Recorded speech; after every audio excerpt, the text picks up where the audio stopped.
जब इंसान की दुनिया खामोश हो जाती है तब अल्लाह की आवाज़ उसके दिल में गूंजने लगती है। जब हर तरफ से उम्मीदें टूट जाती हैं तब एक ही रास्ता बचता है, यकीन का।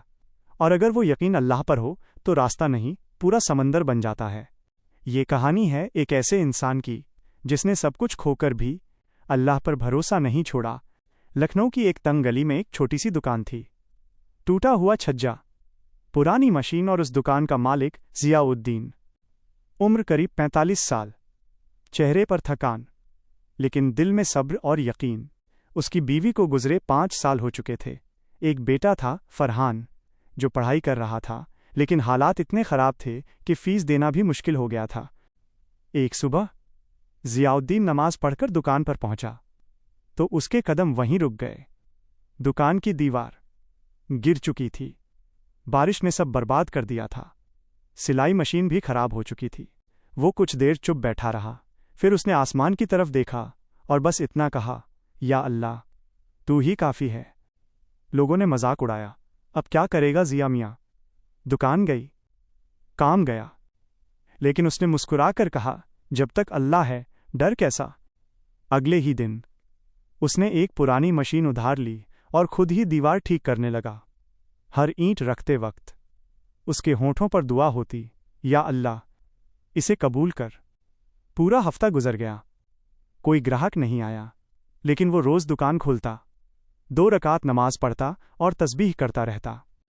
एक दिन शाम के वक्त एक औरत उसकी दुकान पर आई। उसने कहा, क्या आप बच्चों के कपड़े सिलते हैं? जियाउद्दीन ने सिर झुकाकर कहा, जी, हर कपड़ा दुआ के साथ सिलता हूं। औरत ने कहा, मेरे पास अभी पैसे नहीं हैं, अगले महीने दूंगी। जियाउद्दीन मुस्कुराया, मेरा हिसाब ऊपर वाला करता है, आप फिक्र न करें। 2 दिन तक उसने उस बच्चे का जोड़ा ऐसे सिला जैसे इबादत कर रहा हो। हर टांके के साथ दुआ, या अल्लाह, इस बच्चे की जिंदगी में खुशियां दे।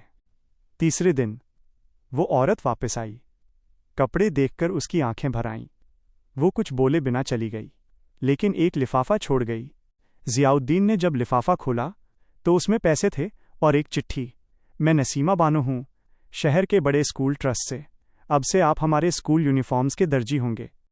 उस दिन जियाउद्दीन की आंखों में आंसू थे, लेकिन वो गम के नहीं, शुक्र के थे। धीरे धीरे उसकी दुकान पर काम बढ़ने लगा। फरहान भी अब अपने अब्बा के साथ बैठने लगा। जिंदगी बदल रही थी, लेकिन जियाउद्दीन नहीं बदला। फिर एक दिन उसे एक बड़ा ऑफर मिला। उसे कहा गया, आपको एक स्कूल का डायरेक्टर बनना होगा, अच्छी तनख्वाह, गाड़ी, घर। लेकिन एक शर्त थी, आपको सिलाई छोड़नी होगी। कुछ पल के लिए जियाउद्दीन खामोश हो गया। फिर उसने धीरे से कहा, जिस काम में मैंने अल्लाह का नाम जोड़ा है उसे मैं दुनिया के लिए नहीं छोड़ सकता। सब हैरान रह गए। धीरे धीरे उसकी दुकान बदलने लगी। अब वहां सिर्फ कपड़े नहीं सिलते थे, लोगों के दिल भी जुड़ते थे। कोई भूखा आता तो उसे खाना मिलता, कोई परेशान आता तो उसे सुकून मिलता, कोई बीमार आता तो उसके लिए दुआ होती। एक दिन एक अमीर आदमी उसकी दुकान पर आया। उसने 50 लाख रुपए का चेक निकालकर कहा, यह आपकी मदद के लिए है। जियाउद्दीन ने चेक देखा और वापस कर दिया। अगर देना है तो किसी गरीब की मदद करो, नाम नहीं, नेकियां कमाओ। वो आदमी वहीं जमीन पर बैठ गया और बोला, आज मैंने सुकून देख लिया। समय गुजरता गया। जियाउद्दीन का नाम दूर दूर तक फैल गया, लेकिन उसकी जिंदगी नहीं बदली। वो आज भी वही करता था, सुबह नमाज, दुकान और हर काम में अल्लाह का नाम। एक दिन फरहान ने पूछा, अब्बा, आपने कभी हार क्यों नहीं मानी? जियाउद्दीन ने मुस्कुराकर कहा, जब तेरे पास कुछ नहीं होता तो तुझसे कुछ छिन नहीं सकता, और जब सब छिन जाए तो समझो अल्लाह बाकी है। फिर एक रात जियाउद्दीन दुकान में बैठा था, तस्बीह उसके हाथ में थी। वो धीरे धीरे दुआ कर रहा था और उसी हालत में उसकी रूह अपने रब के पास चली गई। अगले दिन पूरा शहर उसकी दुकान के बाहर था। कोई रो रहा था, कोई दुआ कर रहा था। हर किसी के पास उसकी एक कहानी थी। फरहान ने दुकान बंद नहीं की।